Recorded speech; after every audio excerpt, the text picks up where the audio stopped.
नमस्कार दोस्तों, स्वागत है आपका स्टडी फॉर सिविल सर्विसेज में। देखिए, स्टडी फॉर सिविल सर्विसेज के छात्र हैं तो ये वाला टेलीग्राम जरूर ज्वाइन करके रखिए। यूट्यूब चैनल में हमारे साथ है तो भी ये वाला टेलीग्राम ज्वाइन करना बहुत ज्यादा जरूरी है। सारे नोटिफिकेशन, सारे अपडेट, सारे मोस्ट इंपोर्टेंट पिक्स, सारा रिवीजन सब कुछ यहाँ पे बताया जाता है।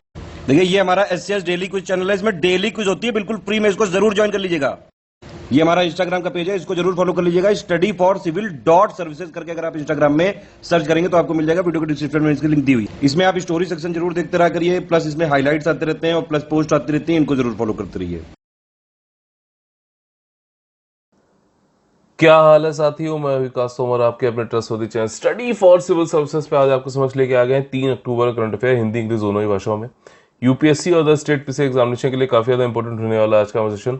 लेकिन आगे बढ़ने से पहले आप लोग बता देना चाहता हूँ कि हमारे पेड ग्रुप चलते हैं अपने यूपीएससी और बाकी स्टेट पीसी एग्जामिनेशन के। ज्यादा जानकारी के लिए 8564880530 9696066089 पे आप लोग कॉल कर सकते हैं।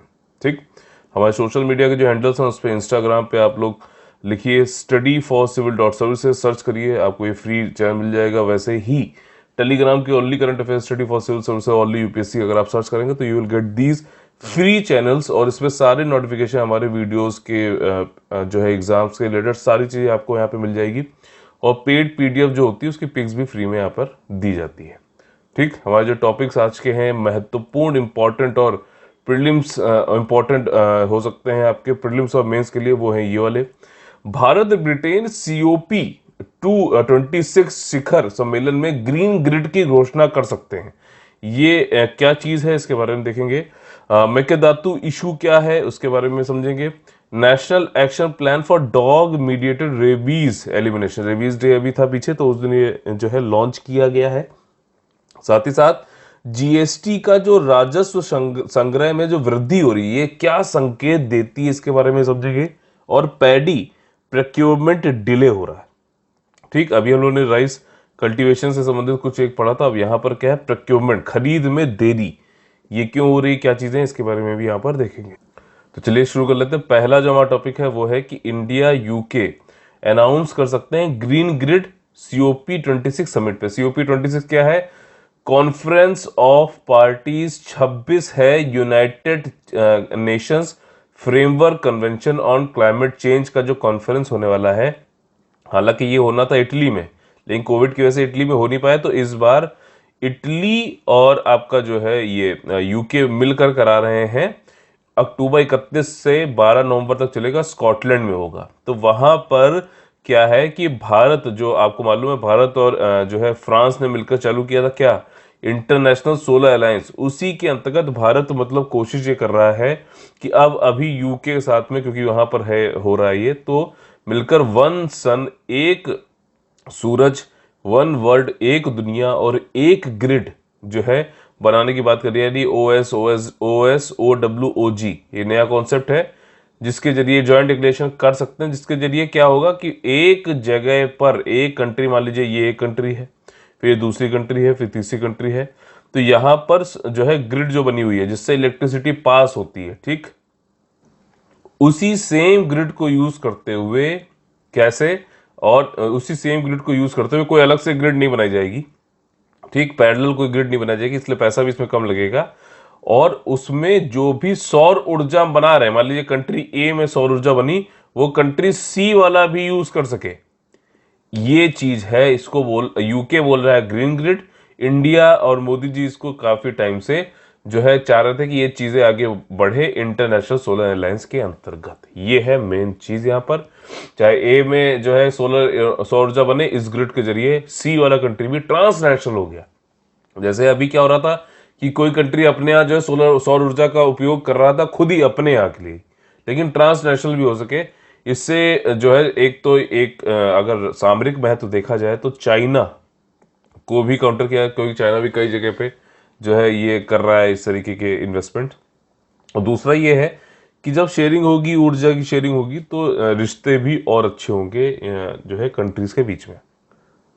ठीक, तो ये सारी चीजें इसमें है। आपका कॉन्सेप्ट OS, वन सन, वन वर्ल्ड, वन ग्रिड। ठीक, इसको ब्रिटिश जो है ग्रीन ग्रिड बोल रहा है। मोदी जी ने इसकी जो है इसके बारे में बोला था इंडिपेंडेंस डे स्पीच में। ट्रांसनेशनल सोलर ग्रिड है, कोई भी अलग अलग कंट्रियां जो है इससे पावर ले सकती हैं। 2015 से गवर्नमेंट ऑफ इंडिया इस पर काम कर रही थी, दूसरे एनर्जी मिनिस्टर के साथ में पहली बार ये आइडिया मोदी जी ने 2018 में जो पहली मीटिंग थी इंटरनेशनल सोलर अलायंस उसमें बताई भी थी। अब क्लाइमेट सेक्रेटरीट में 226 ये COP26 में ये बात बोली भी जाएगी। ठीक, डिक्लेरेशन इंडिया यूके करेगा, ठीक, लेकिन अदर कंट्री भी इसमें पार्टिसिपेट करेंगे जैसे कि एशियान कंट्रीज, ठीक, US, European union, African nation.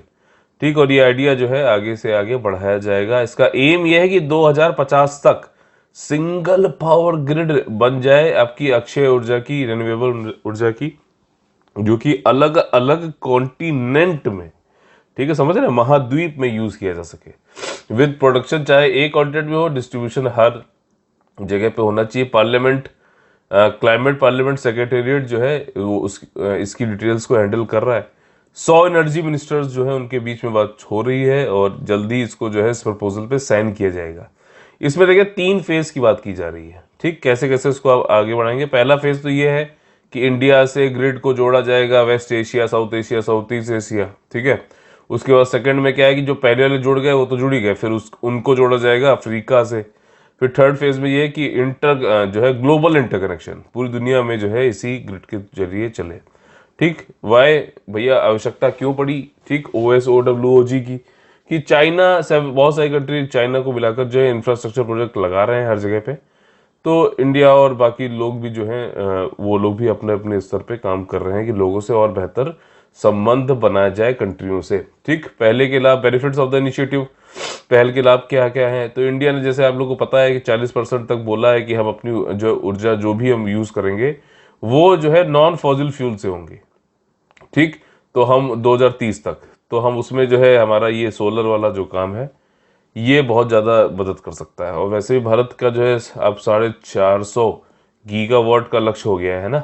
तो बताइए इसके बारे में पूरा कमेंट करके। और प्रपोज इंटीग्रेशन जो है ये क्या करेगा, एक तो पैसे कम करा देगा, दक्षता उच्च हो जाएगी इसमें, और यूटिलाइजेशन भी अच्छा होगा जो है सोलर एनर्जी का। ये प्लान जो है इसमें इंक्रीमेंटल इन्वेस्टमेंट लगेगा, समझ रहे हो, मतलब क्योंकि जो पावर ग्रिड बनी हुई है बस उनको आपस में कनेक्ट करना है एक कंट्री के दूसरे कंट्री के, और उसी जो पावर ग्रिड को ही हम स्मार्ट बनाते हुए अक्षय ऊर्जा भी उसी पे चले, उसी को यूज करेंगे। ये नहीं कि अलग से हम अक्षय ऊर्जा के लिए अलग से बनाए, तब तो बहुत ज्यादा खर्चा होता है। तो इसलिए ज्यादा इसमें इन्वेस्टमेंट भी नहीं है। इसमें जो भी जो साझा कर रही हैं इकाइयां वो अपना इन्वेस्टमेंट भी लगाएंगी इसमें। ठीक, उनके इन्वेस्टमेंट भी अच्छा से अच्छा आएगा रिन्यूएबल एनर्जी के जो है के रूप में, और जो है इसमें स्किल्स, टेक्नोलॉजी, फाइनेंसेस भी अच्छे यूज होंगे। ठीक है, रोजगार और ये सब भी मिलेगा, वो तो होता ही आप जानते हैं। रिजल्टिंग इकोनॉमिक बेनिफिट्स जो है, पॉवर्टी खत्म होगी, वाटर को जो है सपोर्ट मिलेगा, सैनिटेशन, फूड, ये सारी चीज़ें भी बढ़िया होंगी। National renewable energy management centre India में बनाए जाएंगे जो कि रीजनल और ग्लोबल मैनेजमेंट सेंटर होंगे, क्षेत्रीय और जो है वैश्विक लेवल पर प्रबंधन केंद्र होंगे, ये वाली सारी चीजें। ठीक, अगला जो हमारा टॉपिक है वो है मेकेदातु इशू। अब देखो आप लोगों को मालूम है कावेरी वाटर डिस्प्यूट जो है, इंटरस्टेट वाटर डिस्प्यूट चलता रहता है। इसमें कर्नाटका है, तमिलनाडु है, आपका केरला है, पुदुचेरी है। ठीक, तो अभी कंटेक्स्ट ये है इसका यहाँ पे न्यूज में आने का कि देखिए पहले तो कर्नाटका है ये, फिर यहाँ पे अगर नीचे देखा जाए यहाँ पे ऊंचा है कावेरी का जो भी स्पैन है, रिवर का स्पैन है। तो तमिलनाडु, केरला, पुदुचेरी ये कह रहे हैं कि कर्नाटका जो है जितना उसको कहा गया था किसके द्वारा, कावेरी वाटर मैनेजमेंट अथॉरिटी के द्वारा, कि पानी भैया रिलीज करो, क्योंकि कई सारे डैम है, कई जगह पानी रोक के रखते हैं ताकि खुद यूज कर सके कर्नाटका, उतना कर्नाटका रिलीज कर नहीं रहा है पानी, और उसकी वजह से बहुत ही ज्यादा दिक्कत हो रही है जो है आपका तमिलनाडु में, और वहां पे पानी होने की बहुत ज्यादा किल्लत हो रही है। तो इसी के बीच में एक डिबेट भी चली मेघादातु प्रोजेक्ट पे, जो कि बैंगलोर वाले हिस्से को जो है पानी वानी प्रोवाइड करने के लिए कर्नाटका गवर्नमेंट बना रही है। तो यहाँ पर कर्नाटका कह रही है कि हम अपने वाले को पानी ना दें, तमिलनाडु कह रहे हैं हमको पानी ना मिले। तो पानी की लड़ाई चल रही है एक तरीके से। हालांकि इस पे जो है इस डिस्प्यूट पे अवार्ड भी आया था, एक कावेरी वाटर मैनेजमेंट अथॉरिटी बनाई गई है, लेकिन फिर भी कुछ ना कुछ वाद विवाद जो है स्टेट्स के बीच में चलता रहता है, और ये काफी पुराना है वाद विवाद। अब अवार्ड आ गया, ट्रिब्यूनल ने अवार्ड भी दे दिया, उसके बाद भी जो है नहीं हो रहा है। यहाँ पर आर्टिकल नंबर 262 जरूर रिवाइज करें आज, जरूर से जरूर। ठीक, और अथॉरिटी ने बोला कि कर्नाटका जो है तुरंत जो रिलीज करे कुछ अमाउंट ऑफ वाटर, ताकि जो शॉर्टफॉल हो रही है वो खत्म हो सके। बट कर्नाटका कर नहीं रहा है, बल्कि अगर आप यहाँ पे देखो तो ये मेघादातु जो है एक यहाँ पे डैम भी, एक प्रोजेक्ट भी बना रहा है, कर्नाटका में हो रहा है ये, कर्नाटका तमिलनाडु। तो ये इस डैम जो आपका मेघादातु प्रोजेक्ट है, ये एक डैम है ये, और इसका मेन क्या है कि भैया अपना बेंगलुरु सिटी को वहाँ के पानी, पीने का पानी, वहाँ के रूरल और रामनगरा यहाँ पे जो है उस जो भी जरूरतें होती हैं पानी की, वो सब पूरी हों। ठीक। और तमिलनाडु कह रहा है कि भैया ये जो बनाने की वजह से क्या है कि पानी पहले ही एक तो कम छोड़ता था, अब इससे और ज्यादा कम छोड़ा जा रहा है, हमें सफर करना पड़ रहा है। अच्छा, इसमें देखो ज्योग्राफिकल भी चीज है। जब मॉनसून पूरे इंडिया में रहता है, ठीक है, आपका जून से सितंबर तक, तब तमिलनाडु में पानी नहीं बरसता है। समझना मेरी बात, उतना नहीं बरसता इतना मानसून की वजह से बाकी जगहों पे बरसता है, मैक्सिमम तो बरसता है उसी समय। तब तमिलनाडु में नहीं बरसता है, तमिलनाडु में आता है नॉर्थ ईस्ट वाला मानसून। ठीक, जब ये पलट जाता है तब, तो इसकी वजह से इस समय जो है सबसे ज्यादा दिक्कत, किल्लत होती है पानी की तमिलनाडु में। इसीलिए तमिलनाडु को और दिक्कत हो रही है। और ये बोल रहा है ऊपर से कर्नाटका एक तो दे नहीं रहा पानी, ऊपर से और डैम वैम बना रहा है, तो उसकी वजह से जो है वाद विवाद चल रहा है। रिलीज उन्होंने कहा है कि कावेरी वाटर डिस्प्यूट ट्रिब्यूनल का जो डिसीजन आया था 2007 में, उसके अनुसार देना है। जो अथॉरिटी ने बोला कि इसके अनुसार आपको पानी रिलीज करना पड़ेगा। और फिर सुप्रीम कोर्ट ने 2018 में इसमें कुछ परिवर्तन भी किया था, उसके अनुसार से करिए। ठीक, तमिलनाडु गवर्नमेंट ने यह भी कहा कि कर्नाटका गवर्नमेंट ने भैया पानी तो छोड़ा, लेकिन वो छोड़ा खाली 85.8 टीएमसी, बल्कि छोड़ना तो उसको 120 के टीएमसी के करीबन। ठीक, तो ये सारी चीजें हैं। खैर, अब हम लोग जो है थोड़ा बैकग्राउंड देख लेते हैं। कावेरी मैनेजमेंट, जो आपका कावेरी वाटर मैनेजमेंट अथॉरिटी जो है वो क्रिएट करी गई थी कावेरी प्रबंधन स्कीम के अंतर्गत। ठीक, और इसको फ्रेम किया था केंद्र की गवर्नमेंट और अप्रूव किया गया था सुप्रीम कोर्ट के द्वारा। इसका मैंडेट ये है कि इसको इंप्लीमेंट करना। सुप्रीम कोर्ट का जो ऑर्डर आया था 2018 वाला, उसमें कितना पानी को स्टोर करना है, कितना बांटना है, कितना पानी छोड़ना है, ये सारी चीजें कावेरी वाटर से संबंधित जो थी वो कावेरी वाटर प्रबंधन अथॉरिटी करती है। ठीक, और ये एडवाइस करती है स्टेट को कि क्या क्या उसको मेजर्स लेने हैं इंप्रूव वाटर एफिशिएंसी करने के लिए। ठीक, it will do so bye promoting use micro irrigation cropping pattern. मतलब पानी तो छोड़ेंगे वो, चलो वो तो है ही है, लेकिन जो पानी का यूज हो रहा है वो भी तो एफिशिएंट हो।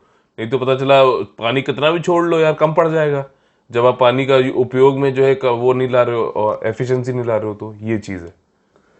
CWMA का अगर आप कंपोजिशन संरचना देखें तो इसमें एक तो चेयरमैन होता है, सेक्रेटरी, 8 मेंबर होते हैं। 8 मेंबरों में से 2 जो होते हैं वो फुल टाइम है, 2 पार्ट टाइम है सेंटर के साइड से, और बाकी जो 4 बच्चे वो स्टेट के साइड से रहते हैं, पार्ट टाइम मेंबर रहते हैं। ठीक, मेकेदातु प्रोजेक्ट जो है मल्टीपर्पज ड्रिंकिंग पावर प्रोजेक्ट है, बैलेंसिंग रिजर्वायर है, कनकापुरा रामनगरा डिस्ट्रिक्ट कर्नाटका में। इस प्रोजेक्ट का मेन चीज यही कि बेंगलुरु और उसके आसपास के जो क्षेत्र हैं उनको पानी की जो है पहुंच, पानी के लिए जो पीने का पानी है उसको पहुंच करनी है। ये अप्रूवल इसको मिला था मिनिस्ट्री ऑफ वाटर रिसोर्स के द्वारा।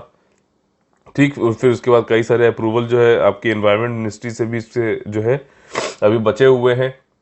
जो अप्रूवल है मिनिस्ट्री एनवायरनमेंट से, मिनिस्ट्री ऑफ एनवायरनमेंट से, वो क्रूशल है काफ़ी, ताकि क्योंकि एक फॉरेस्ट एरिया भी आता है यहाँ पे कावेरी वाइल्ड लाइफ सेंचुरी, वो भी उसका 73% तक सबमर्ज हो जाएगा। तो ये एक अप्रूवल ये भी लेना है। 9,000 करोड़ रुपए का प्रोजेक्ट है। पहली बार कर्नाटका गवर्नमेंट ने इसको 2017 में जो है चालू किया था। 2018 में सुप्रीम कोर्ट ने जो है सुप्रीम कोर्ट के पास तमिलनाडु पहुंच गया और इस प्रोजेक्ट के अगेंस्ट में, और ये भी कहा कि जो है लेकिन कर्नाटका ने बोला कि भैया पानी की कोई भी कमी नहीं होगी तमिलनाडु को, क्यों ये चिंता मान रहे हैं, कोई दिक्कत नहीं है। जून 2020 में क्या हुआ कि कावेरी जो वाटर मैनेजमेंट अथॉरिटी की मीटिंग हुई, तमिलनाडु ने फिर से ये बात बोली, अपोज किया इस मेकेदातु प्रोजेक्ट का। रीजन क्या है भैया कि तमिलनाडु क्यों अपोज करता है बार बार? तमिलनाडु जो है निचले लोअर राइपेरियन है, और ये बोला भी गया था, सुप्रीम कोर्ट के द्वारा अप्रूव भी किया गया था कि भैया जो ऊपर के जो क्षेत्र हैं वहां पे अगर आप पानी रोक लो तो नीचे लोग पहुंचेगा कैसे, क्योंकि पानी तो ऐसे बह रहा है ना। तो ये चीज है। तो यहाँ पे उसने कहा था कोई भी प्रोजेक्ट नहीं बनना चाहिए, तमिलनाडु ने बोला था। ठीक, और ये बोला था कि कर्नाटका के पास कोई भी अधिकार नहीं है कि वो कंस्ट्रक्ट कर सके रिजर्वायर, मतलब ये पानी को रोकना, भंडारण करना।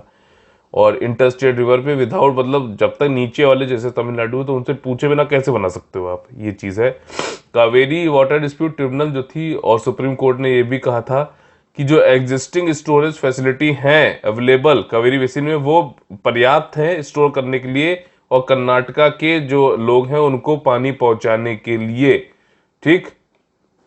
तो ये नए प्रपोजल क्यों ये डैम के बनाए जा रहे हैं, कोई जरूरत नहीं है, ठीक। और it has been also held that reservoir जो है वो सिर्फ पानी पीने के लिए नहीं बल्कि इरिगेशन इन सब के लिए भी होता है, जो कि एक क्लियर वॉलेशन है कावेरी वाटर डिस्प्यूट अवार्ड के लिए, ठीक। तो ये वाला जो टॉपिक था पूरा यहाँ पे मैंने आपको बताया, काफी चीजें आपको इसमें समझ में भी आ गई, पहले भी मैंने कावेरी का आपको इसमें बता रखा है।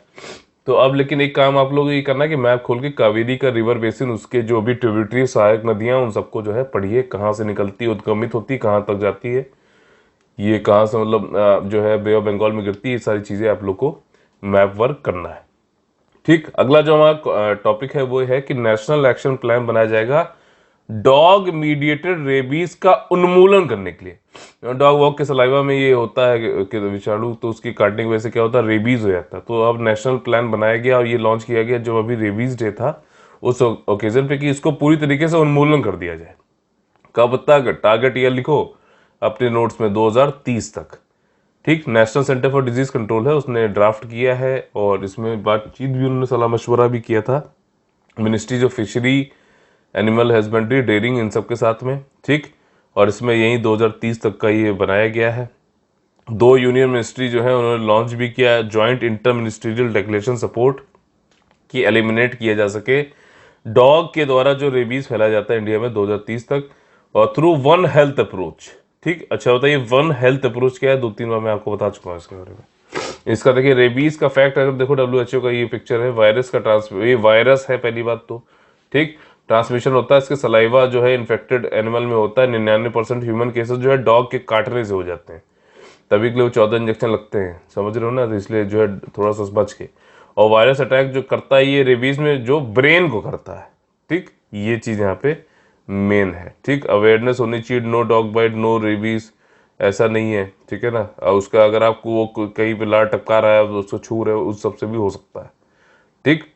और काफी फैटिलिटीज है, तो खैर ये चीज मेन यहाँ पर थी जो मैंने आपको यहाँ पे बताई, ठीक। रेबीज क्या है, प्रिवेंटेबल है, एक तो मतलब रोका सकता है, वायरल डिजीज है, ट्रांसमिट किया जाता है ज्यादातर कुत्ते के काटने से या फिर बाकी जो है एनिमल्स के काटने से। रेबीज का वायरस जो है सेंट्रल नर्व्स जो ब्रेन में है मैमल्स में, ठीक है ना, उनमें जो है स्तनधारियों में जो है ये जो है वो करता है, उनको अफेक्ट करता है और कभी कभी तो डेथ भी हो जाती है। Centre for disease control prevention जो है हर साल जो वाइल्ड एनिमल हैं जैसे कि बैट, रैकून, इन सब पे बात करता है और मैमल कि इनसे हो सकता है रेबीज, ठीक। रेबीज वायरस बिलोंग करता है मोनोने नेगा विराल से, मतलब ये एक तरीके का ऑर्डर है वायरस जिसमें नेगेटिव स्ट्रैंड होता है आपका RNA जीनोम्स का, नॉन सेगमेंटेड होता है ये, ठीक।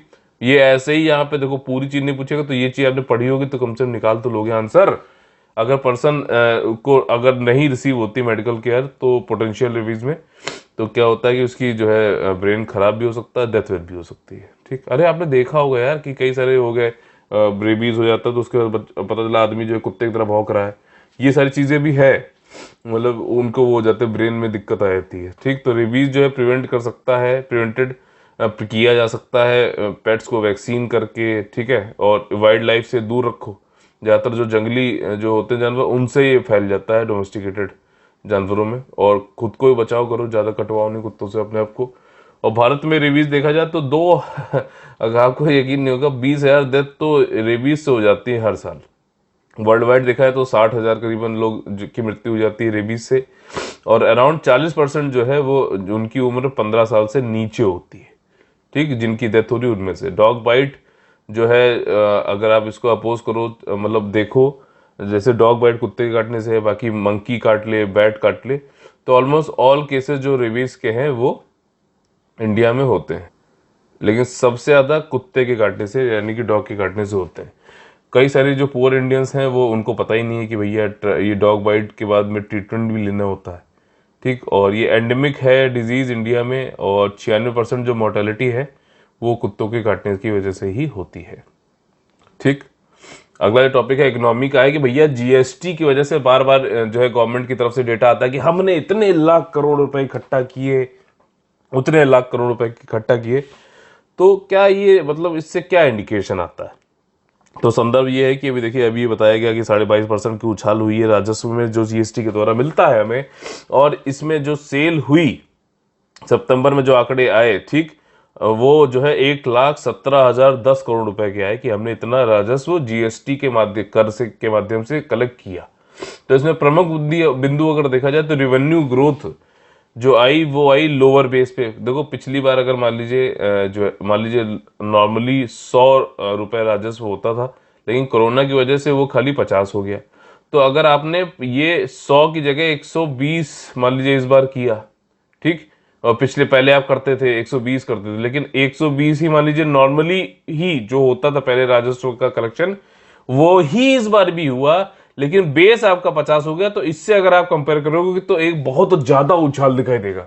बल्कि असलियत में देखा जाए तो 120 जो है 2019 में भी 120 ही हुआ था करोड़, 2020 में भी कम हो गया, लेकिन इस बार 120 ही करोड़ रुपए हुआ मान लीजिए।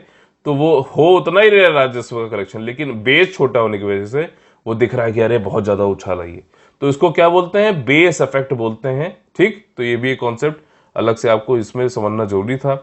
रेवेन्यू का जो ग्रोथ है, एक तो बेस लोअर बेस होने की वजह से, दूसरा एवरेज मंथली जीएसटी कलेक्शन जो है सेकंड क्वार्टर में थोड़ा बहुत इंप्रूव भी हुआ है, 5% बढ़ा है पहले क्वार्टर, पहले जो है तिमाही के कंपैरिजन में।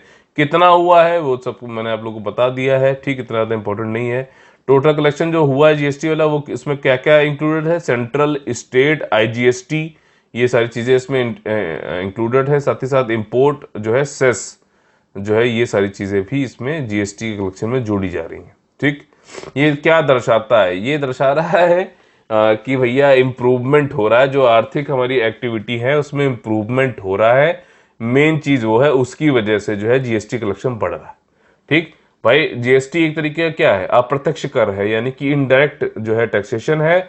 जितनी भी चीजें, बिस्कुट, जो भी फाइनल गुड्स आप कंज्यूम करते हो, ठीक, उसके आगे यूज नहीं करते हो, कंज्यूम कर लेते हो, वो ज्यादा लोग खरीद रहे हैं, ज्यादा जो है उसको आ रहा है, कंजम्पशन ज्यादा हो रहा है। तो ये मतलब एक आर्थिक उन्नति को, आर्थिक एक्टिविटी को जो है, गतिविधियों को दिखाता है कि सेकंड क्वार्टर में हमने इंप्रूवमेंट किया है, 5% हाइयर रहा है। ये चीज यहाँ पर बोल रहा है, क्लियरली इंडिकेट। वही चीज 5-6 बार बताई इसने कि जो है रिकवरी बहुत फास्ट तेजी से हो रही है, इकोनॉमिक ग्रोथ हो रही है, एंटी इवेजन, लोग टैक्सेशन भी चोरी नहीं कर पा रहे। ये भी एक इसमें जो है इंपॉर्टेंट चीज है, ठीक। फेक बिलर और इस सब पे भी जो है कटौती की गई है। तो ज्यादा अच्छी निगरानी की वजह से जो है आपका जो है जीएसटी में बढ़ोतरी हुई है, ठीक। तो ये सारी चीजें हैं। जीएसटी का रेवेन्यू ग्रोथ का कोई चिंता का विषय भी है क्या? तो देखिए पेज जो था जीएसटी रेवेन्यू का, वो थोड़ा बहुत तो भैया डगमगा गया था कोविड-19 के बाद में, लेकिन फिर उसके बाद जो है धीरे धीरे जैसे जैसे हम रिकवरी कर रहे हैं, तो ये अच्छी बात है, कोई इसमें दिक्कत नहीं। जीएसटी क्या है? एक full form good and services tax है, अप्रत्यक्ष कर है। इसको इनडायरेक्ट टैक्सेस पहले कई सारे होते थे, जैसे कि आपका excise duty, value addition taxes, services taxes, ये सारे हटा दिए गए हैं। और पार्लियामेंट ने जीएसटी को पास किया था 29 मार्च 2017 को, और 1 जुलाई 2017 को रात में पार्लियामेंट खोली गई थी, याद होगा आपको पूरा बहुत। और 1 जुलाई 2017 से इसको चालू किया गया था। इसकी 5 टैक्स स्लैब हैं जीएसटी में, एक टैक्सेशन नहीं, ध्यान रखना। पहला है जीरो, कई सारे ऐसी वस्तुएं हैं जिसपे कि कोई भी कर नहीं लगता है, ज्यादातर ये जो है मेरिट गुड्स होते हैं, ठीक, जैसे एजुकेशन की चीजें, ये सारी चीजें। 5%, 12%, 18% और 28%, याद रखना। कभी हो सकता है कि छोटे मोटे एग्जामिनेशन में भी ये भी पूछ ले, ठीक। अगला जो हमारा टॉपिक है एग्रीकल्चर इकोनॉमी संबंधित है कि धान खरीद में देरी क्यों हो रही है। केंद्र ने कहा है कि उन्होंने अभी पोस्टपोन कर दिया है आपका पैडी का, यानी कि धान की जो खरीद है वो आपका 1 अक्टूबर से, अब ये खरीद आपकी 11 अक्टूबर तक होगी। पंजाब और हरियाणा में उन्होंने देरी कर दी है, ठीक। ऐसा क्यों हुआ है ये चीज समझते हैं। उन्होंने ये बोला है कि भैया इन दोनों स्टेटों में, पंजाब हरियाणा में, हम धान की खरीद जो है देरी से करेंगे। इसका रीजन उन्होंने ये दिया है, पानी बहुत ज्यादा बरसा है यहाँ पे जो है दोनों स्टेट में, इसलिए जो मैच्योरिटी है, जो मेच्योरिटी है यहाँ पे धान की वो डिले हो गई है और मॉइस्चर कंटेंट भी फ्रेश अवेलेबल बहुत ज्यादा है, जो कि परमिसिबल लिमिट से ज्यादा है। तो इसलिए हम इसको थोड़ा देरी से प्रोक्योर करेंगे। ये जो है तथ्य पेश किए गए हैं केंद्र के द्वारा। कौन से 2 स्टेटों में? पंजाब और हरियाणा में बारिश ज्यादा हुई। बारिश ज्यादा होने की वजह से जो धान है जिससे चावल बनेगा, तो उसमें आपकी जो लिमिट होनी चाहिए उससे ज्यादा मॉइस्चर है, तो एक एक्स्ट्रा वेट हो जाता है जिसकी जरूरत नहीं है। साथ ही साथ जो है वो उसकी जो बाली है वो ढंग से पकी भी नहीं है, मैच्योर भी नहीं हुई है। दोनों राज्यों ने काफी ज्यादा पैडी उगाया भाई साहब, धान काफी ज्यादा उगाया है, ठीक है। तो वो तो खैर इतना ज्यादा नहीं है मतलब इम्पोर्टेंट। लेकिन इसमें ये चीज है कि पैडी जो है जिसका प्रोक्योरमेंट हो करती है गवर्नमेंट, वो नॉन बासमती पार्मल राइस होता है। ध्यान रखना, यहाँ पे धान बोला जा रहा है, राइस की बात हो रही है, लेकिन ये नॉन बासमती पार्मल राइस की बात हो रही है जिसका की सरकार के द्वारा प्रोक्योरमेंट किया जाएगा। जो बासमती राइस होता है वो तो प्राइवेट वाले जो है वो करते हैं, ठीक। तो ये वाली चीज भी अब एक इंपॉर्टेंट कंपेयर मतलब वो है डिस्टिंक्शन है जो कि मैंने सोचा आपको बताना जरूरी है, जो एग्जाम में पूछ सकता है, ठीक। Only the paddy crop is procured by the government is on minimum support price, वहीं एमएसपी पे। बाकी जो बासमती वाला जो होता है वो तो भैया प्राइवेट प्लेयर बासमती एक्सपोर्टर ही परचेज करते हैं दोनों स्टेट से, ठीक। और किस समय ऐसा होता है कि क्रॉप जो है मतलब ठीक तरीके से इसकी परिपक्व हो जाती है? तो ज्यादातर इसमें देखो 2 चीजें, एक तो जब इसकी धान होगा, ठीक, पैडी है, पैडी जब ये फसल कटेगी, जब वो प्रोक्योर हो जाएगी, तो तुरंत इसके बाद जो है यहाँ पर क्या होता है, कटाई करके इसमें जो है इसको यहाँ पे ये लोग स्टबल जो पराली होती है जो बस्ती है उसमें क्या करते हैं पंजाब और हरियाणा में, जिसकी वजह से एयर पोल्यूशन होता है दिल्ली और आसपास के क्षेत्र में, कि यहाँ पर इसमें आग लगा देंगे। आग लगाने के बाद जलने के बाद जो है इसमें पानी भर के खेत में और जुताई कर देते हैं। तो इससे जो है फिर इनका खेत फिर से जल्दी से तैयार हो जाता है। नहीं तो अगर स्टेबल पराली जो है उसको रखें, फिर उसको जो है बेचें और कई सारी चीजें करनी पड़ती है, तो उसमें टाइम लगता है। खेत भी इनका देर से तैयार हो पाता है अगली फसल के लिए।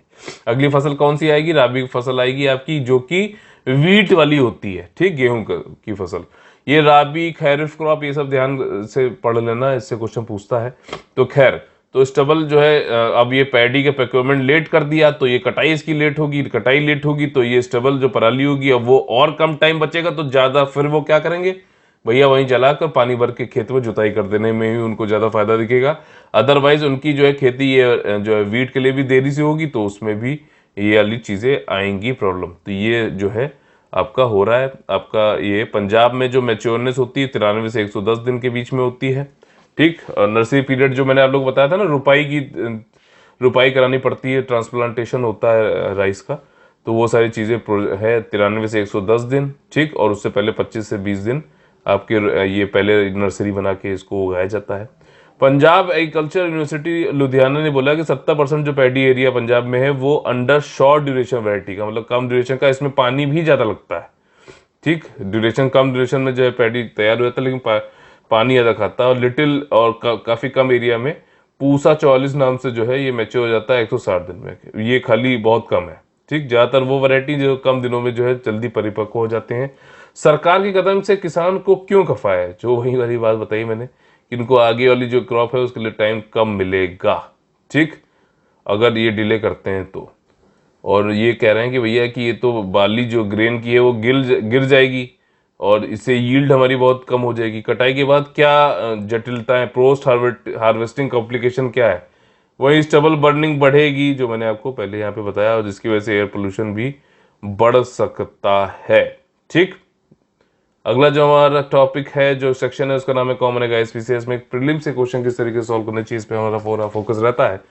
पहला क्वेश्चन है कि ग्रीन टर्म लोन जो है उससे संबंधित कौन से कथन यहाँ पर सही है, ठीक। ग्रीन लोन, ठीक, हरित जो है ऋण से संबंधित यहाँ पे कुछ क्वेश्चन पूछे गए हैं, तो वो क्या चीज है आप सेंटेंस पढ़ के आपको बताना कौन सही है कौन सा गलत है।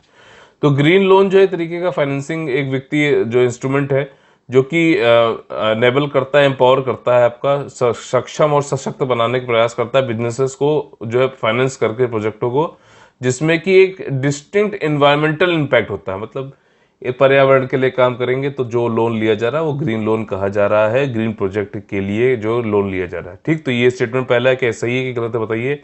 रिसेंटली अभी एनटीपीसी रिन्यूएबल एनर्जी जो है, ये एक सब्सिडरी है एनटीपीसी की, इन्होंने पहला ये मैंने पढ़ाया भी था कि ये अपना एनटीपीसी जो है थर्मल पावर कॉर्पोरेशन जो है ये ग्रीन एनर्जी की तरफ अब काफी बढ़ रहा है।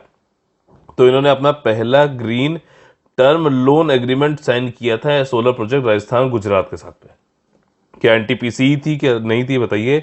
ग्रीन लोन जो है ये हेल्प करेगा fully corporate social responsibility target, जो सीएसपी होता है, सीएसआर होता है, corporate social responsibility target NTPC का, उसको भी जो है पूरा टारगेट फुलफिल करने में जो है मदद करेगा। तो बताइए कौन कौन से स्टेटमेंट इसमें सही है। देखिए सारे ही स्टेटमेंट इसमें सही हैं, और ये कॉर्पोरेट्स को जो है एक तो लोन मिल जाएगा ग्रीन प्रोजेक्ट्स के लिए, पैसा मिल जाएगा, और पर्यावरण भी सुरक्षित रहेगा। ग्रीन बॉन्ड जैसे आप लोग बताया था मैंने कि एक डेब्ट इंस्ट्रूमेंट होता है जिससे कैपिटल जुटाया जाता है और इस जो है ग्रीन प्रोजेक्ट को फंड किया जाता है, जिसमें रिन्यूएबल एनर्जी बना रहे हो, क्लीन ट्रांसपोर्टेशन हो, सस्टेनेबल वाटर मैनेजमेंट हो, ये सारी चीजें इसमें की जाती है। ठीक, अगला जो हमारा क्वेश्चन है वो है ऑसी इंडेक्स से संबंधित। ऑसी इंडेक्स से संबंधित कौन कौन से बताइए इसमें से कथन जो है सही है। देखिए चौथा जो संस्करण है ऑसी इंडेक्स एक्सरसाइज का वो अभी कंडक्ट किया गया उत्तरी ऑस्ट्रेलिया एक्सरसाइज एरिया में। क्या स्टेटमेंट सही है गलत है बताइए। इंडियन और ऑस्ट्रेलियन नेवी जो है ना ये आपका बायलैटरल मैरीटाइम एक्सरसाइज चालू करी ऑसी इंडेक्स 2015 से। ठीक, अभी कौन सा चौथा है ये बोला जा रहा है।